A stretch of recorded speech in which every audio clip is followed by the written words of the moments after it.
Hi there, welcome back to the farm. Today we're setting a couple fence posts.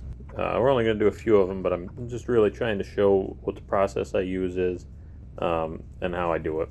Now ideally you're going to have two people doing this, but when you only have one person it does work, as you can see me doing here. You're going to just need something to prop your post up with. I use some bent T-posts, they seem to work pretty good. You just make a tripod. With another person, they can help, well, they'll hold the post at first until the excavator can get the bucket onto it. And then they can help eyeball it, make sure you're keeping your post straight. In lieu of that, I mean, if you have a decent operator, he should be able to see pretty much if he's keeping the post straight from the cab. I'm not sure if you can do this with a smaller excavator. I mean, maybe if you've got some really loose soil. I've got some pretty rocky stuff here.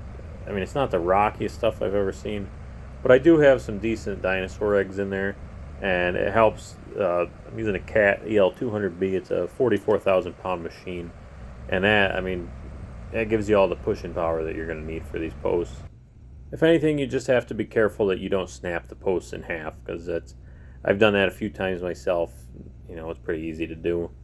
Here I'm measuring out these posts. I'm setting it at 8 feet apart. It's a little closer than I'm normally used to doing with like high tensile or barbed wire, but it's because I'm doing like a plank, the wooden board fence, and that's because in this area I'm going to be working with the cattle, and I'd like, you know, to put something in a little stronger.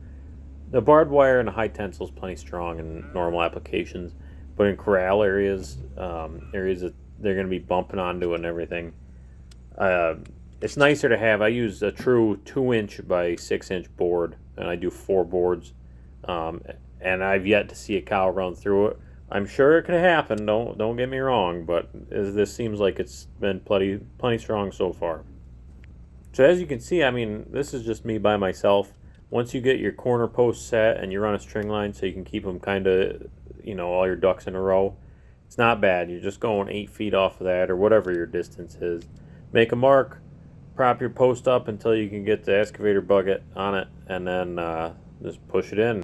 This method also works for T-posts, so if you're just putting in temporary posts and you don't want to pound them in by hand, this works for that too. You just got to be a little more careful not to bend them in half. And here you can see, on top of doing it by myself, I've been working around the deuce and a half this whole time. I wonder who parked that there.